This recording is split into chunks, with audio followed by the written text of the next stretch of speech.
મિત્રો, રજવાડા વખતની આ વાત છે અને નાના એવા ગામમાં એક ગરીબ પરિવાર રહે છે અને જેમાં એક ગેનીબાઈ છે અને તેમના પતિનું નામ છે દેવાભાઈ અને તેમને નાની એવી 10 વર્ષની નાનકડી દીકરી છે અને આ દીકરી આંધળી છે અને તેના કારણે જો દેવાભાઈ ક્યાંય કામે કે મજૂરી જાય તો ગેનીબાઈ ઘરે રહે છે અને જો ગેનીબાઈ ક્યારેક બહાર જાય કે કામે કે મજૂરી જાય તો દીકરી પાસે દેવાભાઈ રહે છે અને આવો દીકરીનો પ્રેમ છે કે જેને ક્યારે પણ એકલી મૂકતા નથી। પણ મિત્રો, જ્યારે પણ આ દીકરીને લઈ અને તેની માં ગામમાં નીકળે ત્યારે ગામમાં ઘણા બધા બાળકો અને અમુક માણસો આને આંધળી આંધળી કહી અને ખીજાવતા અને જ્યારે આવી વાતો આ દીકરીના કાને સંભળાય એટલે આ દીકરી રડવા લાગે, કેમ કે તેને ખૂબ જ દુઃખ થાય છે કે જ્યારે પણ તેને કોઈ આંધળી કહે છે। અને એકવાર તો આ દીકરીથી રહેવાયું નહીં એટલે પોતાના મા બાપને કહે છે કે હે માડી, હવે તમે બંને મળી અને મને મારી નાખો, કેમ કે આ માણસોના મેણા મારાથી ખમાતા નથી અને કોણ જાણે મેં ગયા જન્મમાં એવા તો કેવા પાપ કર્યા હશે કે ભગવાને મને આંધળી બનાવી, માટે તમે મને મારી નાખો, કાં તો આ ગામ છોડી અને આપણે ક્યાંક ચાલ્યા જઈએ, બાકી હવે મારાથી આ ગામના મેણા ખમાતા નથી। અને એ દેવાભાઈની આંખમાંથી પણ ત્યારે આંસુડા આવી ગયા અને કહે છે કે હે બેટા, આ ગામ તને દુઃખી કરે છે ને, તો કાંઈ વાંધો નહીં બેટા, તું ચિંતા ના કરીશ, આવતીકાલે આપણે આ ગામ છોડી અને ક્યાંક ચાલ્યા જઈશું, બસ ને બેટા, તારાથી વધારે કિંમતી આ દુનિયામાં અમારે બીજું કોઈ જ નથી બેટા। અને આમ બે પોતાની દીકરીને સમજાવી અને ચૂપ કરાવે છે અને આમ કરતાં કરતાં જ્યારે બીજો દિવસ ઉગ્યો એટલે આ દીકરી કહે છે કે બાપુ ચાલો, હવે સવાર પડી ગઈ છે અને ઘણા બધા અવાજો પણ સંભળાય છે, તો ચાલો હવે આ ગામ છોડી દઈએ। અને ત્યારે દેવાભાઈની પત્નીને કહે છે કે હે ગેનીબાઈ, આ દીકરી હવે કોઈનું કહેવું માનશે નહીં, એના કરતાં ચાલો હવે આ ગામ છોડીને ચાલ્યા જઈએ, નહીતર આ ગામ આપણી દીકરીને જીવવા નહીં દે। અને ત્યારે ગેનીબાઈ કહે છે કે હે સ્વામી, તમારી વાત સાચી છે, હવે તો આ ગામમાં રહેવું જ નથી અને આ ગામ રહ્યું ને તે પણ હંમેશા આપણને આ ગામમાંથી બહાર કાઢી મૂકવાના પેતરા તો રચતું જ હતું, તો આજે એમની પણ મનની ઈચ્છા પૂરી કરી દઈએ। અને આટલું કહી અને એ મા દીકરી અને એનો બાપ આ ગામમાં જે ઘર હતું તેને સાંકળ આંડી દઈ અને ગામ છોડી અને નીકળી ગયા છે। અને જ્યારે ગામ હોહરવા થઈને નીકળ્યા ને ત્યારે ગામના ચોકમાં બેઠેલા ગામ લોકો અને બાળકો બધા જોર જોરથી કહેવા લાગ્યા કે આ આંધળીને તમે ક્યાં લઈને જાઓ છો અને એને ક્યાં આંખો છે કે તે દુનિયા જોશે, એના કરતાં ઘરના ખૂણામાં જ પૂરી રાખવી હતી ને, આને તો રાત્રે અંધારું અને દિવસે અંધારું હોય છે। ત્યારે આ સાંભળી અને આંધળી દીકરી રડવા લાગી એટલે તેના મા બાપ તેના બંને હાથ પકડી અને ઝડપથી ત્યાંથી ચાલી નીકળ્યા અને એ ગામ છોડી દીધું છે અને આમ કરતાં કરતાં વન વગડે ભટકતા થઈ ગયા, પણ એમને કોઈ રજવાડામાં રહેવા દેતું નથી, કારણ કે કોઈ પણના રજવાડામાં પરવાનગી વગર કોઈ રહેવા દેતું નહીં, એવો એ સમયનો નિયમ હતો। પણ આ ત્રણેય માનવીઓ ચાલતા ચાલતા એક રજવાડાની બહાર આવે છે અને ત્યાં બંજર જગ્યા ઉપર એક ઝૂંપડું ભાળ્યું એટલે તેઓ ત્યાં પહોંચે છે અને ત્યાં જઈ અને બૂમો પાડે છે કે અંદર કોઈ છે।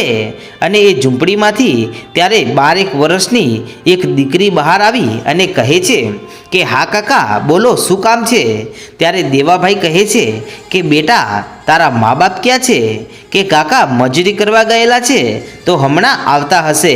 અને પછી થોડી જ વારમાં એ દીકરીના મા બાપ આવે છે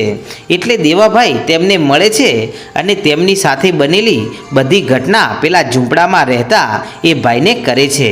અને એ ઝૂંપડીમાં જે રહેતો હતો તે એક દેવી પૂજક હતો અને તેને આ દેવાભાઈની વાત સાંભળી અને તેમના ઉપર દયા આવી એટલે તે કહે છે કે હે ભાઈ, તમે આ આંધળી દીકરીને લઈ અને ક્યાં ક્યાં ભટકશો,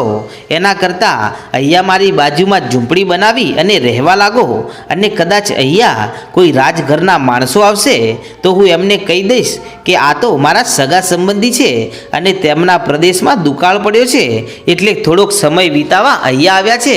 અને પછી તેઓ ચાલ્યા જશે, આવું કહી દઈશ। અને ત્યારે દેવાભાઈ કહે છે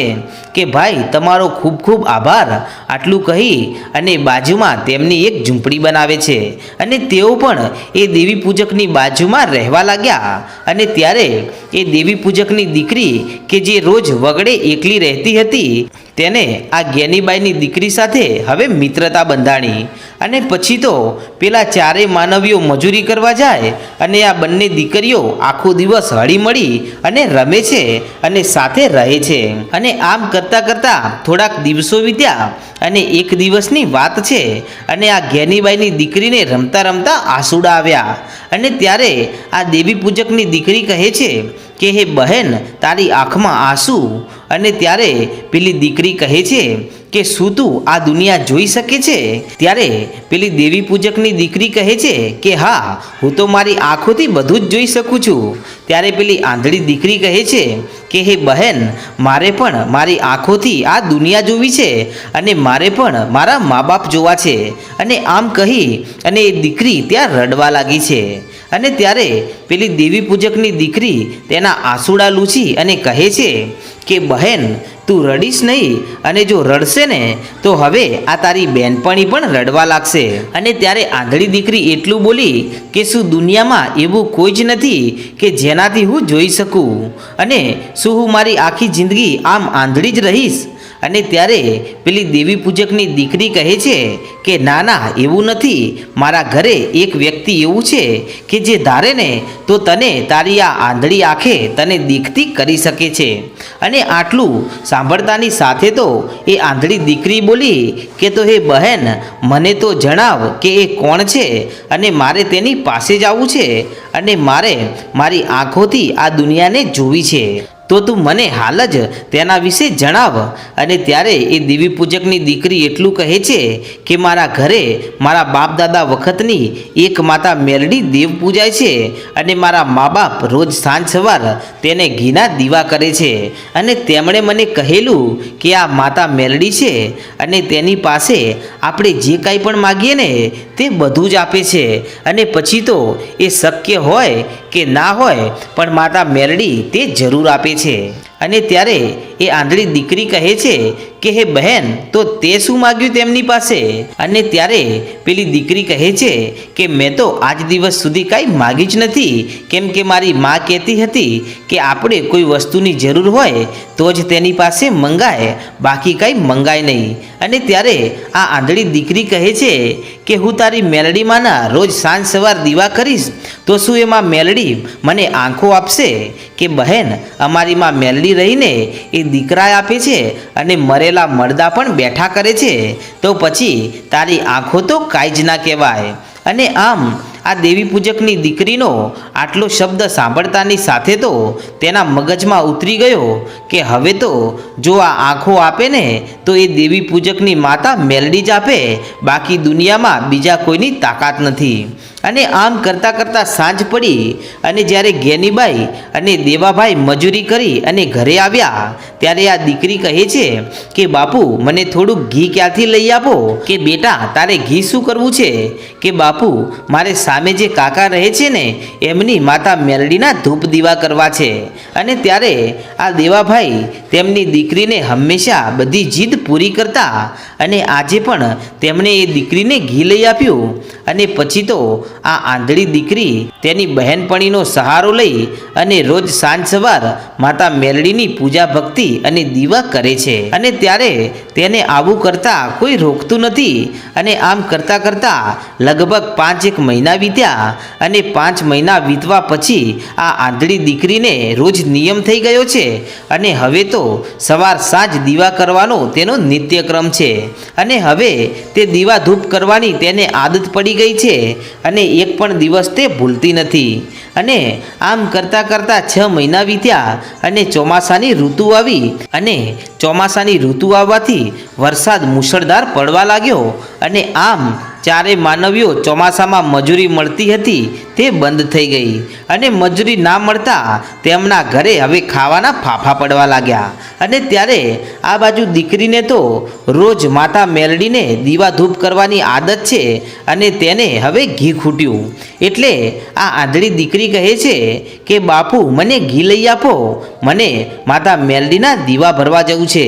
અને ત્યારે એ બાપ કે જે પોતાની દીકરીની બધી જ ઈચ્છા હંમેશા પૂરી કરતો હતો પણ આજે તે લાચાર છે કેમ કે ધંધો બંધ છે તો તેની પાસે ઘી લાવવા માટે પૈસા નથી એટલે તે કાંઈ બોલ્યો જ નહીં। પણ ત્યાં તો દીકરી જીદ કરવા લાગી અને ઘી માટે રડવા લાગી। અને ત્યારે આ બાજુ ખાવા પીવાના ફાફા છે તો બીજી બાજુ આ આંધળી દીકરી હેરાન કરે છે। તેથી દેવાભાઈને ગુસ્સો આવી ગયો અને પછી એ આ દીકરી ઉપર ગુસ્સો કરતા કહે છે કે તારે હવે ત્યાં માતા મેલડીના દીવા ધૂપ કરવા જવાની કોઈ જરૂર નથી અને જો તારી મેલડી ત્યાં તારા દીવા લેતી જ હોય ને તો જા એ તારી મેલડીને કહી દેજે કે તારી મેલડી તને દેખતી કરી નાખે તો તારા દીવા જીવનભર કરીશું, બાકી હવે દીવા કરવાના નથી। અને આમ આજે તો કંટાળેલા દેવાભાઈએ આ આંધળી દીકરીને ઘણું બધું બોલ્યા અને આ દીકરીને પણ ખૂબ જ ગુસ્સો આવ્યો અને તે પણ તેની બહેનપણીને બોલાવી અને પહોંચી તેના ઘરે અને માતા મેલડીને જઈ અને કહે છે કે માડી મારો બાપ એમ કહે છે કે તારી મેલડીને જો ઘીના દીવા જમવા જ હોય ને તો એને કહી દેજે કે તારી આંખોમાં તેજ આપી દે અને તને દેખતી કરી દે। તો હે માં મેલડી હવે હું તારી ભક્તિ અને દીવા કરવા ત્યારે જ આવીશ કે જ્યારે તું મારી આંખે મને દેખતી કરી નાખે અને ત્યાં સુધી હું અહીંયા આવીશ નહીં। આટલું કહી અને દીકરી રડતી રડતી ત્યાંથી નીકળી ગઈ। અને આમ કરતાં કરતાં રાત પડી અને રાતની જ્યારે મધ્યરાત્રિ થઈ ત્યારે એ દેવી પૂજકની માતા મેલડી આ દેવાભાઈના સપનામાં આવી અને સપનામાં આવીને કહે છે કે હે દેવા તારી આંધળી દીકરીના દીવાની જ્યોતની હું એક માતા મેલડી બોલું છું અને આજે તે એને દીવા ભરવાની ના પાડી છે અને તું એને એમ કહેતો હતો ને કે તારી મેલડીને કહી દેજે કે ઘીના દીવા જો જોતા હોય તો પહેલાં તું એને દેખતી કરી દે, તું એમ કહેતો હતો ને તો જા હવે હું મેલડી તને કહું છું કે તારી દીકરીને 15 દિવસમાં જો દેખતી કરી અને એની આંખે જો આખી દુનિયા ના દેખાડું ને એ તો મને દેવી પૂજકની મેલડીને ઓળખે કોણ।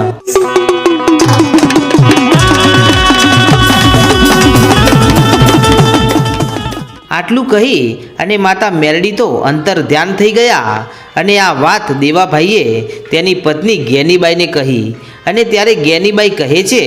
કે નાથ એવું કાંઈ જ ના હોય, આ તો ગઈકાલે તમે દીકરીને બોલ્યા હતા ને એ વાત યાદ કરી અને તમે સપના જોયા હશે તો આવા સપના તમને આવ્યા છે। પણ મિત્રો આમ કરતાં કરતાં આ સપનું આવે હજી તો 8 દિવસ થયા છે અને દીકરીને ઝાંખું તેજ મારી મેલડીએ આંખોમાં પૂર્યું અને દીકરી પોતાના મા બાપને જઈને કહે છે કે મારી નજરોની સામે ઝાંખું કાંઈક ફરતું હોય એવું માં મને લાગે છે।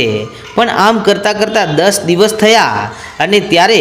10મા દિવસ પછી જ્યારે 13મો દિવસ આવ્યો ને ત્યાં તો દીકરી નજીકનું બધું જોવા લાગી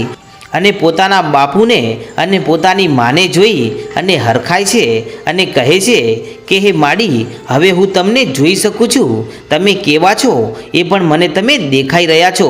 અને આમ કરતાં કરતાં જ્યારે 15મો દિવસ આવ્યો ને ત્યાં તો દીકરીની આંખમાં જાણે કાંઈ થયું જ ના હોય અને તે જન્મની સાથે જ બધું દેખતી હોય એવું આ દીકરીની આંખોમાં તેજ આવી ગયું। પણ ત્યારે આ દીકરી જઈ અને તેના મા બાપને બધી વાત કરે છે કે માડી હવે મને બધું દેખાય છે અને આ ચમત્કાર બીજા કોઈએ નથી કર્યો પણ એ દેવી પૂજકની માતા મેલડીએ કર્યો છે, કારણ કે મેં જ માતા મેલડીને જઈને કહ્યું હતું કે હવે હું તારા દીવા ધૂપ કરવા ત્યારે જ આવીશ કે તું મારી આંધળી આંખે દેખતી કરશે। અને ત્યારે દેવાભાઈ પણ કહે છે કે હા બેટા મેં તને કહ્યું હતું કે તારી મેલડીને કહેજે કે તને દેખતી કરી નાખે તો જ તારા દીવા કરીશું। તો હે બેટા આજે એ મેલડીએ મેલડીએ તારી વાત સાંભળી લીધી છે અને હે બેટા, હવે હું તને જીવનભર ઘી લઈ આપીશ અને ત્યારે જીવનભર માતા મેલડીના દીવા ધૂપ કરવાના છે. અને હવે તું એકલી નથી, પણ હવે આપણે ઘરના ત્રણેય જણા રોજ સાંજ સવાર એ દેવી પૂજકની માતા મેલડીના દીવા ધૂપ કરવા જઈશું. અને પછી દેવાભાઈ માતા મેલડીની માફી માગે છે કે માડી, તું તો માં છો અને અમારા જેવા તુચ્છ માણસને માફ કરી દેજે, કારણ કે માડી, છોરું કછોરું થાય પણ માવતર કોઈ દી કમાવતર ના થાય. અને માડી, હું તારો ગુનેગાર છું અને તું મને જે સજા આપશે ને એ મને મંજૂર છે, પણ માડી, આજે તે એક મારી આંધળી દીકરીને દેખતી કરી છે ને, તો માડી, આ ઉપકાર હું જીવીશ ને ત્યાં સુધી હું નહીં ભૂલું, અને જીવીશ ને ત્યાં સુધી હવે તારી પાસે કંઈ માગીશ તો નહીં, પણ તને ચોખ્ખા ઘીના દીવા તો જરૂર કરીશ. અને આમ એ દીકરી અને એ બાપ અને ગેનીબાઈ ત્રણેય જણા સાંજ સવાર માતા મેલડીના દીવા ધૂપ કરે છે. તો મિત્રો, આવા ઇતિહાસ છે મારી મેલડીમાંના. મિત્રો, તમે અમારી ચેનલ ઉપર નવા આવ્યા હોય તો ચેનલને સબસ્ક્રાઇબ કરવાનું ભૂલશો નહીં, કારણ કે દરરોજ રાત્રે નવા ઇતિહાસ આ ચેનલ પર સૌથી પહેલા જોવા મળે છે. જય માતાજી.